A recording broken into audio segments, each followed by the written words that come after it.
नमस्कार. जीवनमूल्य कार्यक्रमामध्ये मी माधवी आपल्या सर्वांचं स्वागत करत आहे. दर्शक हो, जीवनमूल्य कार्यक्रमामध्ये आपले स्वास्थ्य जे आहे ह्याबद्दल आपण माहिती घेत आहोत.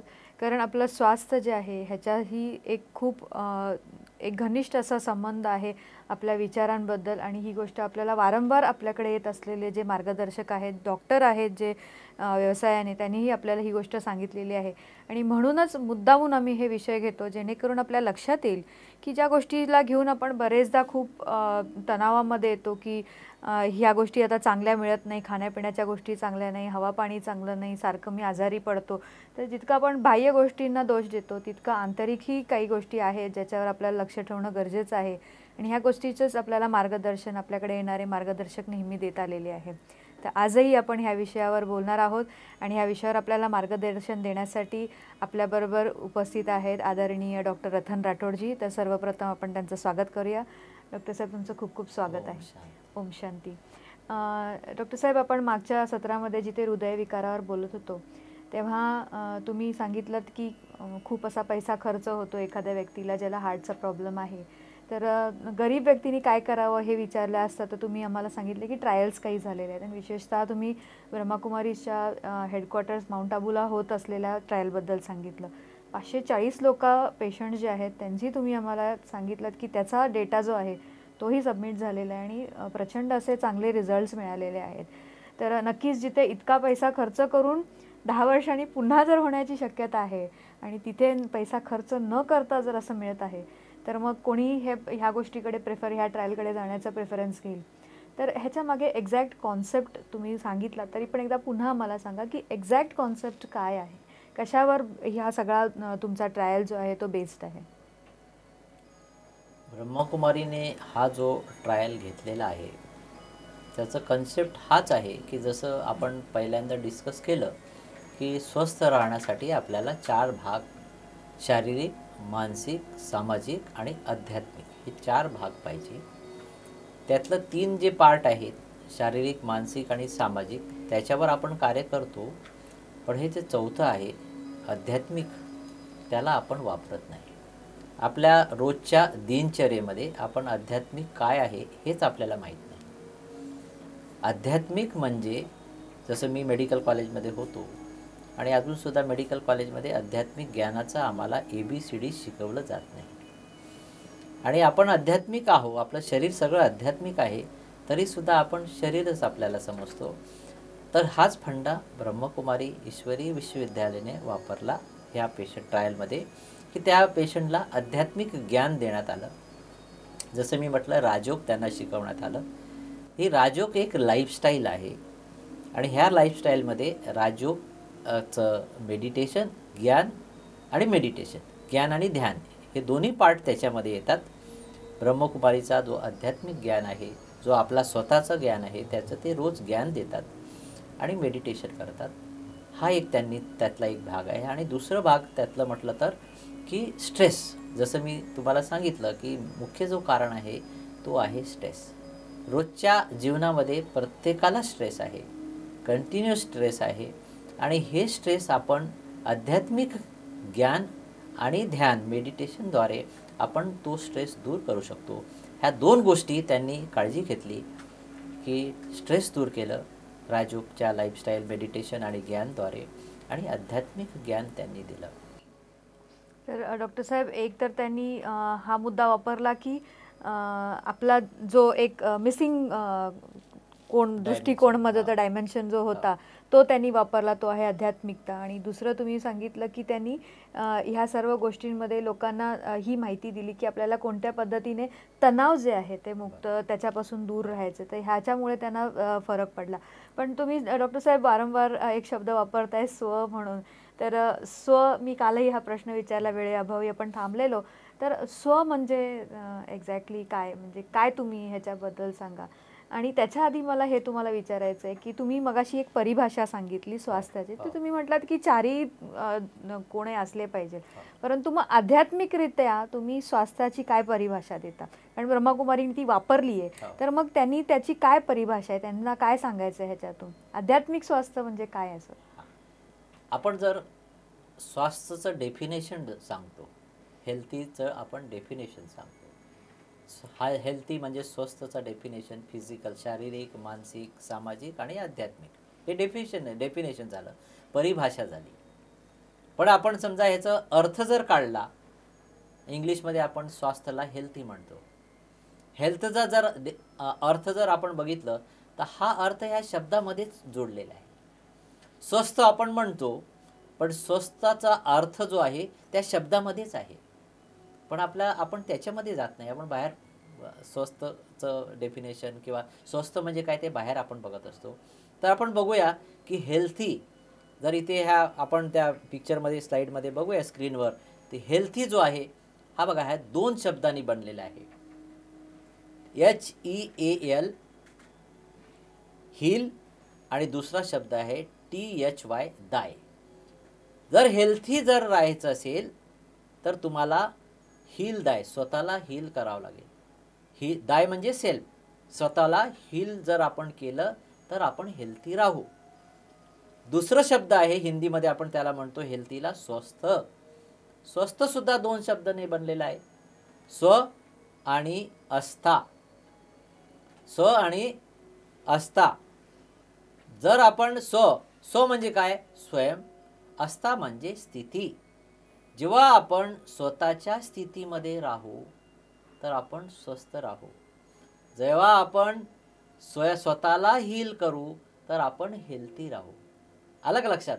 तर आपल्याला काय आहे की आपल्याला स्वतःला हील करायचं आहे आणि स्वतःच्या स्थितीमध्ये राहायचं आहे, तरच आपण स्वस्थ राहू शकतो. हा जो आहे राजयोगाचा फंडामेंटल प्रिन्सिपल आहे की स्वतःला हील करा आणि स्वतःच्या स्थितीमध्ये राहा. डॉक्टर साहेब, स्वतःला हील करा म्हणजे मी स्वतः माझा इलाज करायचा आहे का? म्हणजे कळलं नाही मला, थोडंसं कन्फ्युजन झालं. मी म्हणजे हा वारंवार प्रश्न विचारते, तर मला थोडं अगदी स्पष्ट जाणून घ्यायचं आहे, कारण वारंवार तुमच्याकडून शब्द आला की स्वतःला हील करायचं आहे, स्वतःला हील करायचं आहे. तर मग मला एक्झॅक्टली काय करायचं आहे, थोडं हेच. बरोबर. आपण नेहमी 2 शब्द वापरतो, मी आणि माझा. बरोबर. जेव्हा शरीराची गोष्ट येते तर आपण माझा वापरतो. माझा हात, माझा डोकं, माझा पोट, माझे पाय, माझे डोळे, माझा कान, नाक, शरीराच्या ज्या अंगाशी आपण माझा वापरतो. आणि जेव्हा आपण काही कार्य करतो, मी खातो, मी बघतो, मी बोलतो, तर तेव्हा आपण मी शब्द वापरतो. आलं का लक्षात? तर मी शब्द आपण तेव्हा वापरतो. तर कशाला वापरतो? बघण्याला, बोलण्याला, ऐकण्याला, खाण्याला आपण मी शब्द वापरतो. तर आपल्याला हे मी कोण आहे याचा अर्थ मी वेगळा आहे आणि माझा वेगळा आहे, शरीर वेगळा आहे आणि मी जो आहे तो आतमधला कोणीतरी बोलतो की हा माझा शरीर आहे. तर आपण बघूया की मी आहे कोण, मी बघणारा आहे कोण, बोलणारा आहे कोण, ऐकणारा आहे कोण, तो कोण आहे. तर मी एक फार सुंदर एक व्हिडिओ तुम्हाला दाखवतो की आपण आहोत कोण आणि कुठून आलेलो. ही व्हिडिओ आपण बघूया.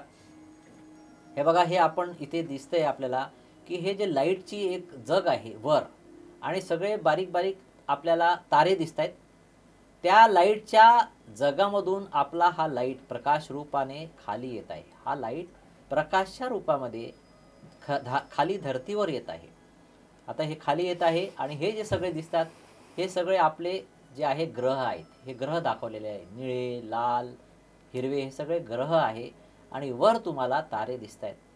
हा लाईट प्रकाश त्या ताराच्या पलीकडे जो लाईटचा जग आहे तिथून हा लाईट प्रकाश रूपाने खाली येत आहे आणि धर्तीवर एक्सपिरियन्स घेण्यासाठी, हा प्रकाश एक्सपिरियन्स घेण्यासाठी, बघा इथे पिक्चरमध्ये दिसतंय की आईच्या गर्भामध्ये बाळाचं हे प्रोडक्शन झालेलं आहे आणि आता हा लाईट त्या बाळामध्ये, फिटसमध्ये तो लाईट जाणार आणि हा लाईट गेल्यानंतर बघा की हा जो बाळ होता हालत नव्हता, त्या लाईट गेल्यानंतर बाळाच्या जीव येतो, मूवमेंट येतात.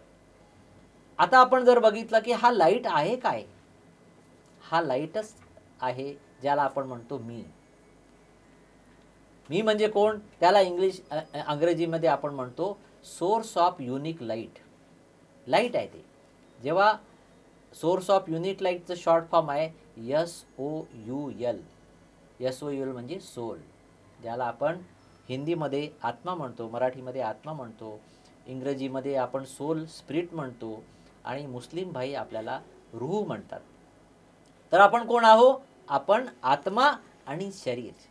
जेव्हा आपण म्हणतो की मी बघतो, तर आत्मा म्हणते मी बघते, आत्मा म्हणते मी बोलते, आत्मा बोलते मी ऐकते, आणि आत्मा म्हणते हा माझा शरीर आहे, हा माझा हात आहे, हा माझे डोके आहे, हा माझा बॉडी आहे, पोट आहे. आत्मा म्हणते, कारण हा शरीर आत्माने घेतलेला आहे. जोपर्यंत ती चैतन्य शक्ती, त्याला एनर्जी म्हणा, कॉन्शियसनेस म्हणा, काही पण तुम्ही म्हणा, पण ही शक्ती आहे, चैतन्य शक्ती आहे. जोपर्यंत ही चैतन्य शक्ती आपल्या शरीरामध्ये आहे, आपण चैतन्य रूपामध्ये बघतो, बोलतो, कर्म करतो. आणि ही जर आत्मा, ही जर एनर्जी, ही लाईट, हा प्रकाश बाहेर गेला, तर हेच डोळे बघत नाही, हाच तोंड बोलत नाही, कान ऐकत नाही, आणि आपण माणसाला डेड, मृत डिक्लेअर करतो.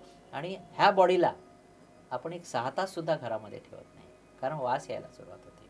तर हा जो शरीर आहे, हा शरीर मिट्टीचा बनलेला आहे. मिट्टीचं शरीर आहे, म्हणून म्हण काय म्हणतात, मिट्टी का शरीर आहे, मिट्टी में मिल जाएगा. कुठलाही माणसाचा, कोणाही माणसाचा शरीर, राम आणि कृष्णाचं शरीर सुद्धा गेलेलं नाही, तिथेच मातीमध्येच मिळालेलं आहे.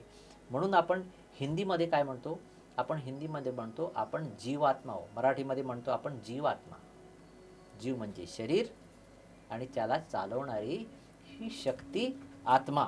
हे दुसरा जर आपण बघितलं की आपण म्हणतो इंग्लिशमध्ये हू आर वी, हा आपण कॉमनली, आपण कोणाला जर विचारलं की हू आर वी, तर आपण काय म्हणतो, आपण ह्युमन बिईंग आहात.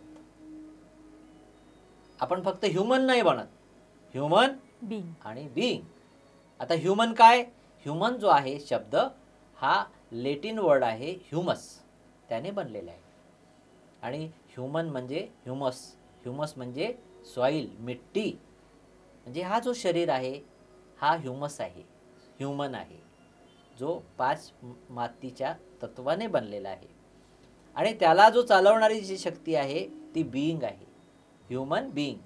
बिईंग म्हणजे आत्मा.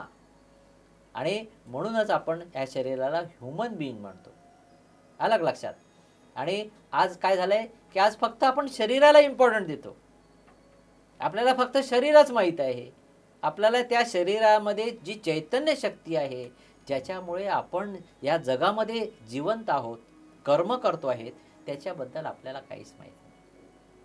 जन्म घेणारी, तो शरीर जन्माला येत नाही, शरीर मेल्यानंतर त्याला जाळून टाकतो आपण, पण जन्म घेणारी जी आहे ती आत्मा आहे. म्हणून आपल्या कर्माचा जो फळ मिळतो तो आत्म्यावर मिळतो. कारण आत्मा 1 जन्म 2 जन्म असे जन्म कॅरी फॉरवर्ड करते. म्हणून आत्मावर पाप आणि पुण्याचा डाग लागतो. म्हणून आपण काय म्हणतो, हा पुण्य आत्मा आहे, पापात्मा आहे, महान आत्मा आहे, धर्म आत्मा आहे, देव आत्मा आहे, परम आत्मा आहे. डॉक्टर साहेब, खूप छान एक अजबसे एक कॉन्सेप्ट की मी वेगळी आहे. मला आजपर्यंत वाटत होतं की मी म्हणजे शरीर, परंतु मी ह्या शरीराला चालवणारी आहे. म्हणजे डोळ्यांनी पाहणारी, जसं तुम्ही म्हटलात, मुखाद्वारे बोलणारी, हाताद्वारे कर्म करणारी. तर एक अजबशी अशी शक्ती, दर्शक हो लक्षात घ्या, डॉक्टर साहेबांनी सांगितलं आहे की एक एनर्जी आहे आतमध्ये, अल्टिमेट लाईट आहे. आणि त्यांनी आपल्याला दाखवलंही की कोणत्या पद्धतीने ती वरून लाईट येते आणि आईच्या गर्भामध्ये त्या शरीरामध्ये धारण करते, ते शरीर घेते आणि त्या शरीराला चालवते. म्हणजे हे शरीर आपल्यावर कंट्रोल्ड आहे, आपण म्हणजे आत्मा ही या शरीराला कंट्रोल करते. हे किती सुंदर कॉन्सेप्ट आहे, आपल्याला डॉक्टर साहेबांनी सांगितलेलं आहे. आणि हा कॉन्सेप्ट त्यांना ब्रह्माकुमारीजमधून मिळालेला आहे. तर हा जर आपल्या जीवनाकडे बघण्याचा दृष्टिकोन असेल तर नक्कीच जीवन सुखमय बनू शकतं. तर डॉक्टर साहेब, मला तुम्ही आत्ता जसं नमूद केलात की धर्मात्मा आहे, पापात्मा आहे, तुम्ही म्हटलात की आत्मा कर्म कॅरी फॉरवर्ड करते. तर बरेचदा असं आम्हाला वाटतं की बघा, काही मुलं वगैरे अपंग येतात, तर फार असं दया वाटते की का ही लहान मुलं निष्पाप आहेत आणि ह्यांना एवढा त्रास. आईवडिलांना होतो तो वेगळी गोष्ट आहे, परंतु लहान मुलंच. तर मग ह्याचं काय आध्यात्मिक राज आहे? तुम्ही ह्याला मेडिकली पाहता का स्पिरिच्युअली पाहता, आध्यात्मिकरित्या, का तुमच्या जे वैज्ञानिक रूपात तुम्ही कसं ह्याला पाहता? काय रिझन आहे याच्या पाठीमागे? ह्याला आपण मेडिकल रूपामध्ये त्याला आपण जस्टिफाय करू शकत नाही, एक्सप्लेनेशन देऊ शकत नाही. मेडिकल रूपामध्ये जर आपण बघितलं तर एक मुलगा जो असतो तो गरीब घरामध्ये जन्माला येतो. त्याला जेवण मिळत नाही, कपडे पाणी आंघोळीला मिळत नाही. आजकाल आपण मुलं बघतो किती गरीब आहे, रस्त्यावर फिरतात. आणि एक मुलगा जन्माला येतो श्रीमंताच्या घरी, सगळ्या सुख सुविधा असतात. तर त्याचं काय फंड आहे? त्याला आपण मेडिकल दृष्टीने एक्सप्लेनेशन देऊ शकत नाही. तो लहान मुलगा जो गरिबाच्या घरी जन्माला आला तो प्रश्न विचारेल मग की माझा काय दोष आहे, मला का गरिबाच्या घरी? तर ह्याला आपण आध्यात्मिक ज्ञानानेच त्याचं उत्तर देऊ शकतो. जसं मी दाखवलेलं तुम्हाला की आपली आत्मा पहिल्यांदा जेव्हा या धर्तीवर, हे रंगमंच आहे, रंगमंचावर आपण ॲक्टिंग करत आहोत, आपण ॲक्टर्स आहोत. पण ॲक्टर कोण आहे? आत्मा ॲक्टर्स आहे, शरीर ॲक्टर नाही आहे. ॲक्टर आहे आत्मा. आणि आत्माने ड्रेस घेतलेला आहे, हे शरीररूपी आत्म्याचा ड्रेस आहे. कोणाचा मुसलमानाचा ड्रेस आहे, कोणाचा हिंदूचा ड्रेस आहे, कोणाचा श्रीमंताचा ड्रेस आहे, कोणाचा गरिबाचा ड्रेस आहे. हे शरीर ड्रेस आहे. तर आत्मा जेव्हा पहिल्यांदा, जे पिक्चरमध्ये दाखवलं मी तुम्हाला की पहिल्यांदा जेव्हा आत्मा आली तर तेव्हा आपण आत्म्याच्या घरून आलो. जे लाईटची मी तुम्हाला दुनिया दाखवली ते आत्म्याचं घर आहे, ज्याला आपण शांतीधाम, मुक्तिधाम, परमधाम म्हणतो. ते आत्म्याचं घर आहे, जिथे आपला पिता, आपल्या आत्माचा पिता परमात्मा, स्पिरिच्युअल फादर, रुहानी बाप, ज्याला आपण ईश्वर, प्रभू, गॉड, अल्लाह म्हणतो, तिथे राहतो. त्या घरामध्ये राहतात. तिथे आपली आत्मा राहते. आणि तिथे जेव्हा ह्या ड्रामाच्या सायकलमध्ये पार्ट असतो त्यावेळी ती आत्मा पहिल्यांदा या धर्तीवर येते. आणि एकदा जन्म घेतल्यानंतर इथे या रंगमंचावर परत ती आत्मा 1, 2, 3, 4 असे ह्या ज्या 4 युगामध्ये हा ड्रामा जो आहे तो 4 युगाचा ड्रामा आहे. 5000 सायकलचा हा ड्रामा आहे. त्याच्यामध्ये 4 युग येतात. पहिला युग सतयुग, दुसरा युग त्रेता, तिसरा द्वापर आणि चौथा कलियुग. ह्या 4 युगाची जी अवधी आहे, जशी नाटकाची अवधी असते 3 तास, तर आपल्या ह्या नाटकाची अवधी आहे 5000 वर्ष. आणि ह्या 5000 वर्षामध्ये ज्याचा जेव्हा नंबर लागतो या रंगमंचवर येण्याचा, तिथून तेव्हा ती आत्मा इथे धर्तीवर येऊन जन्माला येते. आणि एकदा धर्तीवर आल्यानंतर परत ती इथेच ॲक्टिंग करत बसते. 1 रोल, 2 रोल, 3 रोल असे एकूण टोटल सुरुवातीपासून शेवटपर्यंत आपले 84 जन्म होतात. मग लोकांनी सांगितलंय की आपले 84 लाख योनीमधून आपण जातो. ते हे 84 लाख योनी नाही. आता ब्रह्माकुमारीच्या माध्यमातून हे ज्ञान मिळालेलं आपला डिटेल आध्यात्मिक ज्ञान, आत्माचं ज्ञान, जे मी तुम्हाला सांगितलं. आध्यात्मिक ज्ञान म्हणजे काय? आत्म्याचं ज्ञान. आता इथे डिटेल ज्ञान आपल्याला मिळालं आहे की आत्मा संपूर्ण 4 युगामध्ये 5000 वर्षामध्ये 84 जन्म घेते. पण सगळ्यांना 84 जन्म भेटत नाही. जे सतयुगापासून सुरुवातीपासून येतात ते 84 जन्म 5000 वर्ष ॲक्टिंग करतात ह्या रंगमंचावर. जे दुसऱ्या युगापासून येतात, त्रेतायुगापासून येतात, त्यांचे 8 जन्म कमी होऊन जातात. जे तिसऱ्या युगापासून इंटरवलच्या नंतर येतात, द्वापर युगापासून येतात, त्यांचे 20 जन्म कमी होऊन जातात. असे जन्म कमी होऊन जातात. आणि जन्म घेतल्यानंतर आपण कर्मामध्ये येतो.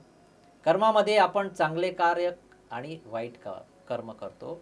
आणि मग त्या वाईट कर्माचं आणि चांगल्या कर्माचं आपल्याला पुढच्या जन्मामध्ये त्याचं रिवॉर्ड आणि त्याचं जो नुकसान आहे, पनिशमेंट, ती आपल्याला मिळते. कर्माप्रमाणे आपल्याला जन्म मिळतो. आपण जर मागच्या जन्मामध्ये चांगलं कर्म केलेलं असेल तर ह्या जन्मामध्ये आपल्याला त्याप्रमाणे रिवॉर्ड मिळतो, प्राईज मिळतो, गिफ्ट मिळते परमेश्वराद्वारे. आपल्याला मान, सन्मान, धन, दौलत, घर वगैरे सगळं, सुख, शांती, हे सगळं आपल्याला मिळतात. आणि ते जसं मी तुम्हाला एक्झाम्पल दाखवलं की एक आपल्याला गरीब मुलावर फार दया येतात.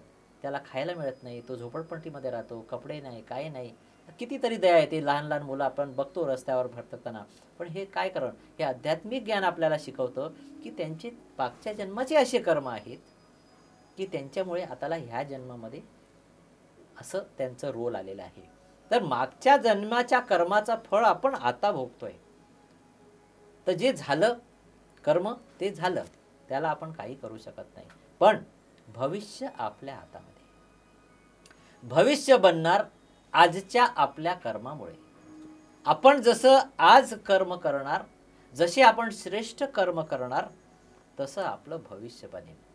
पण कर्म जर करायचं असेल तर जसं आपण म्हणतो की बाबा तू चांगले कर्म कर, मराठीमध्ये आपण म्हणतो चांगले कर्म कर, पण चांगल्याचं जर आपण इंग्लिशमध्ये रूपांतर केलं तर त्याला आपण म्हणतो गुड.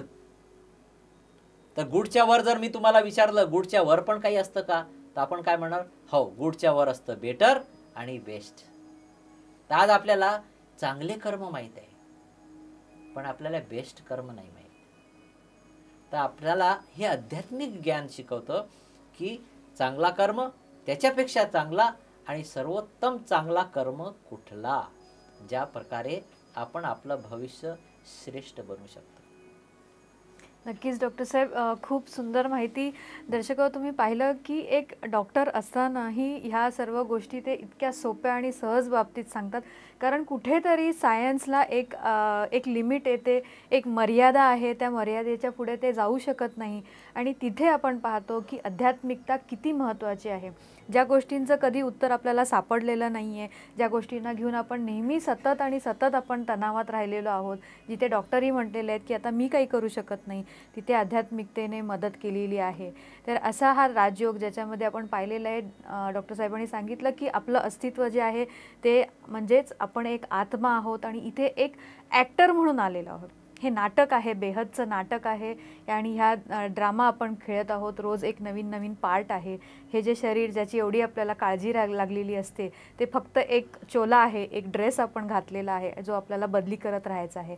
तर हे जर आपण क्लिअरन्स राहिलं, आपल्याला बुद्धीमध्ये एवढी स्पष्टता जर राहिली, तर नक्कीच कोणाला महत्त्व द्यायचं, वरच्या भौतिक ह्या शरीराला महत्त्व द्यायचं की आतमध्ये जी आहे आत्मा तिला महत्त्व द्यायचं आणि तिला एकदम स्वस्थ बनवायचं, हे आपल्या लक्षात येईल. ह्या गोष्टी खूप गुह्य आहेत, तितक्याच सोप्या पण आहेत, पण जर जाणून घेतलं तर जीवन खूप सुखमय होईल असं मला वाटतं. तुम्हाला काही प्रश्न असतील तर आम्हाला मेल पाठवा किंवा आमची वेबसाईट www.bkmarathi.com ला तुम्ही भेट देऊ शकता. ह्या विषयावर डॉक्टर साहेबांकडून अजूनही माहिती घ्यायची आहे आणि ती माहिती आपण पुढच्या भागात घेऊया. परंतु तोपर्यंत नमस्कार. ईश्वर निर्मित या सुंदर जगात जगण्याचे कसब ज्याला गवसले तो खरा भाग्यवान. या जगात त्यापेक्षा आणखीन श्रेष्ठ प्राप्ती नसावी आणि ही प्राप्ती आपणाला व्हावी, हेच आमचे ध्येय. अत्याधुनिक जगाच्या उंबठ्यावर श्रेष्ठ संस्कृतीच्या भक्कम पायाची गरज आहे. विश्वास हा भारतीय संस्कृतीचा पाया आहे. चमत्कार, मंत्रतंत्र अशा मोजमापात ईश्वराला ना तोलता त्याची खरी ओळख असणे आवश्यक आहे. जगण्याची कला म्हणजे काय, स्वतःची खरी ओळख काय, हे जाणून घेण्यासाठी संपर्क करा आमच्या स्थानीय ब्रह्माकुमारी विद्यालयाशी किंवा संपर्क करा या नंबरवर 9422859497. आमचा पत्ता आहे ब्रह्माकुमारी विद्यालय, भानापेठ वाड, कस्तुरबा रोड, चंद्रपूर 442402 आणि आमचा ईमेल आहे bkmarathi@gmail.com. जीवनमूल्य व्याख्यान आणि मेडिटेशन गीतांची DVD MP3 उपलब्ध आहे.